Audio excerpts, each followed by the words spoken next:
नमस्कार जूनियर्स, मेरा नाम है आदित्य शर्मा और आप देख रहे हैं कॉमर्स भैया।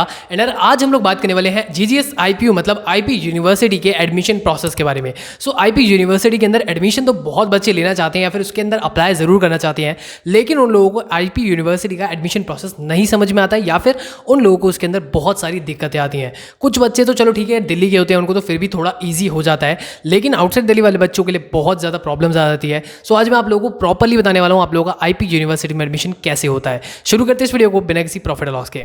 सो और वीडियो को स्टार्ट करने से पहले मैं आप लोगों को ये बताना चाहता हूँ कि मैं आईपी यूनिवर्सिटी के एडमिशंस में आप लोगों की हेल्प कर सकता हूँ। सो अगर आप लोगों को कोई भी हेल्प चाहिए रिगार्डिंग आईपी यूनिवर्सिटी और उसके एडमिशन में आप लोगों को कोई भी दिक्कत आती है तो आप मुझे इस दिए गए नंबर पे बात कर सकते हैं या फिर आप मुझे इंस्टाग्राम पे @commerceBhaiya ऑफिशियल पे फॉलो भी कर सकते हैं। वहां पे भी आप मुझे डीएम करके मुझे डायरेक्टली बात कर सकते हैं और मुझसे पूछ सकते हैं। एंड इसी के अलावा इसी नंबर पर आप कॉल भी करके मुझसे बात कर सकते हैं।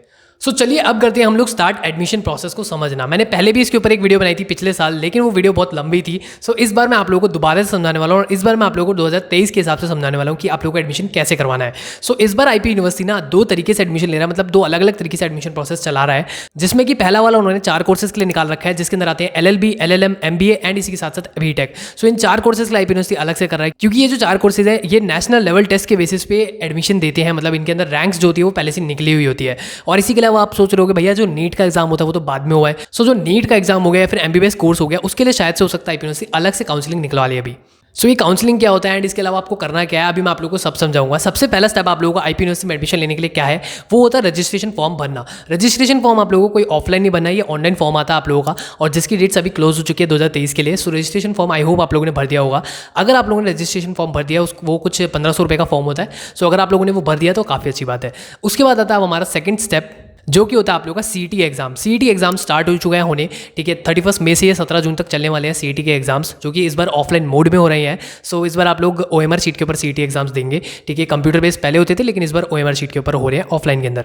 सो सीईटी एग्जाम्स होते हैं आप लोगों के। उसके बाद क्या होता है, फिर उसके बाद आता है आप लोगों का रिजल्ट, ठीक है। पहले आप लोगों के नंबर्स आते हैं, स्कोर्स आते हैं, फिर उसके बाद आते हैं रैंक। आईपी यूनिवर्सिटी में स्कोर के बेसिस पे एडमिशन नहीं होता है, इसके अंदर रैंक के बेसिस पे एडमिशन होता है, क्योंकि एक ही बच्चे के सेम स्कोर आते हैं, मतलब बहुत सारे बच्चों के सेम नंबर आते हैं। जैसे मान लेते हैं अगर एक बच्चे के आए हैं 100 नंबर, तो सेम बहुत सारे बच्चों के 100 नंबर आते हैं। सो इसी वजह से वो क्या करते हैं आईपी यूनिवर्सिटी रैंक्स देता है। तो अगर आप लोगों को जब रैंक मिलेगी उसके बाद ही आगे का प्रोसीजर स्टार्ट होता है। तो रैंक्स आने के बाद अब आप लोग स्टार्ट करते हैं आप लोगों की ऑनलाइन काउंसलिंग। आईपी यूनिवर्सिटी एक फॉर्म निकालता है दोबारा से, जिसके अंदर आप लोगों को दोबारा से अपना नाम वगैरह सब कुछ भरना पड़ता है, और इसकी भी फीस होती है 1000 रुपये की। सो ये होता है आप लोगों का online counselling form. Online counselling form के थ्रू आप लोग एडमिशन ले सकते हैं। अगर आपने ये नहीं भरा और आपने पहले का फॉर्म भरा हुआ था, सो आप लोग बेकार हो गया वो पहले वाला फॉर्म, ठीक है। मतलब रजिस्ट्रेशन फॉर्म बेकार हो गया, आपका एग्जाम देना बेकार हो गया अगर आप लोगों ने काउंसलिंग के पैसे नहीं भरे। सो काउंसलिंग का जो होगा वो रैंक्स निकालने के बाद या फिर मतलब थोड़े टाइम बाद ही आता है, मतलब जब आप लोग सीईटी का एग्जाम दे दोगे उसके बाद ही आप लोग का काउंसलिंग का आएगा। सो काउंसलिंग का जैसे ही आप लोग फॉर्म भर देते हैं उसके बाद क्या होता है, उसके बाद आईपी यूनिवर्सिटी एक नोटिस निकालता है, जिसके अंदर वो लोग डेट निकालते हैं चॉइस फिलिंग करने के लिए। चॉइस फिलिंग क्या होती है, चॉइस फिलिंग के अंदर आप लोग एक पूरी लिस्ट बनाते हैं, जिसके अंदर आप लोग अपनी चॉइस के कॉलेजेस को अपने हिसाब से डाल सकते हैं, ठीक है। अब चॉइस फिलिंग जो होती है उसके ऊपर मैंने पहले भी वीडियोस बनाई थी, इस साल भी वीडियोस आएगी कैसे आप लोगों को चॉइस फिलिंग करनी है, कौन से कॉलेज को टॉप पे डालना है, कौन से कॉलेज को नहीं डालना है, अपनी रैंक के हिसाब से आप डालना। सो चॉइस फिलिंग आप लोग करोगे, फिर उसके बाद उन्हीं चॉइसेस में से जो भी आपकी रैंक होगी उसके हिसाब से आईपी यूनिवर्सिटी आप लोगों को कॉलेज देता है। लेकिन ये कॉलेजेस मिलते कैसे हैं, तो देखो जैसे आप लोगों ने चॉइस फिलिंग कर दी, आपकी रैंक आ चुकी है, अब आईपी यूनिवर्सिटी के जो कॉलेजेस हैं वो निकालते हैं अपनी राउंड 1, राउंड 2, राउंड 3 के हिसाब से रैंक्स, जिनको हम बोलते हैं cut off list. Cut off list आती है आप लोगों की राउंड 1 की, राउंड 2 की, राउंड 3 की। 3 राउंड्स होती हैं जो कि आप लोगों के बेसिक राउंड्स होते हैं। फिर आता है आप लोगों का 4th राउंड जिसको हम स्लाइडिंग राउंड बोलते हैं आईपी यूनिवर्सिटी के अंदर।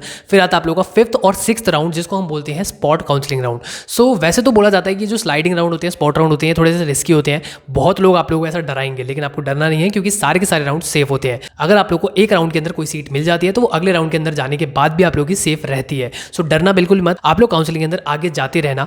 एंड इसी के अलावा आप देखते हैं यार ये राउंड्स के अंदर होता क्या है, कॉलेजेस निकालते हैं कट ऑफ। तो कट ऑफ के हिसाब से अगर मान लीजिए एक कॉलेज ने निकाली है 001 से 1000 तक, तो अगर आप लोगों की जो रैंक है वो 1000 के अंदर होगी तो आप लोगों को पहले ही राउंड में उस कॉलेज के अंदर एडमिशन मिल जाएगा। सो सेम ऐसे अलग अलग मतलब 10,000 15,000 जितने बच्चे होते हैं, जितनी रैंक्स आई होती है, उसके हिसाब से कॉलेजेस अपनी रैंक्स को या फिर कट ऑफ्स को निकालते हैं। सो उसके हिसाब से आप लोगों को एडमिशन मिलता है। सो ये राउंड 1 चलता है कट ऑफ का, उसके अंदर पूरे एडमिशन होते हैं। फिर राउंड 2 चलता है, उसके अंदर एडमिशन होते हैं। राउंड 3 की कट ऑफ आती है, फिर एडमिशन होती हैं, बच्चे चॉइस फिलिंग करते हैं उसके, ठीक है। फिर राउंड 4 होता है स्लाइडिंग राउंड, फिर स्पॉट काउंसलिंग राउंड होते हैं। तो इसके अंदर 2 महीने ऑलमोस्ट लग जाते हैं एडमिशन्स होने के लिए। फिर आप लोगों को जैसे ही कॉलेज मिल जाता है, मतलब आप लोगों ने चॉइस फिलिंग करी, आपको एक कॉलेज रिटर्न में मिल जाता है। अगर आप लोगों को कॉलेज पसंद है तो आप उसको फ्रीज करते हैं, नहीं पसंद है तो उसको फ्लोट करते हैं और अगले राउंड में जाते हैं। सो अगर आप लोग उस कॉलेज को चूज़ करना चाहते हैं तो फिर आप उस कॉलेज को चूज़ कर लेते हैं, फ्रीज कर देते हैं। फिर आप कॉलेज जाते हैं, वहाँ पे जाकर रिमेनिंग फीस होती है, आप लोग वो पे आउट कर देते हैं और आपका एडमिशन हो जाता है। आईपी यूनिवर्सिटी के अंदर एक बहुत ही ज़रूरी चीज़ है, आईपी यूनिवर्सिटी आप लोगों से 40,000 रुपये पहले ही ले लेता है, ठीक है। आप लोग अगर कॉलेज लेना चाहते हैं तो आप लोगों को फ्रीज करने के मतलब वो जो कॉलेज की सीट है उसको रोकने के लिए आप लोगों को 40,000 रुपये भरने पड़ते हैं। जो 40,000 आप भरेंगे वो आप लोगों की रिमेनिंग फीस के अंदर सेटल हो जाते हैं। सो यार यही था आईपी यूनिवर्सिटी का पूरा एडमिशन प्रोसेस। आप लोगों को इसके अंदर बहुत दिक्कतें आ रही थी, लेकिन मैंने आप लोगों के लिए ईजी कर दिया है। और अगर अभी भी आप लोगों को कोई दिक्कत आती है तो आप लोग मुझसे इंस्टाग्राम पे, व्हाट्सएप पे कॉल करके कहीं पे भी मुझसे आप बात कर सकते हैं और मुझसे पूछ सकते हैं आप लोगों का कोई भी डाउट। वीडियो अच्छी लगी तो प्लीज़ इसको लाइक करें, अपने दोस्तों के साथ शेयर करना ना भूलें और मेरे चैनल को आप सब्सक्राइब कर सकते हैं आईपी यूनिवर्सिटी के एडमिशन्स के लिए, क्योंकि मैं यहाँ पे बहुत सारी इन्फॉर्मेटिव वीडियोस लेके आता रहूँगा। मैं मिलता हूँ आपसे अगली वीडियो में, अभी के लिए इतना ही, धन्यवाद।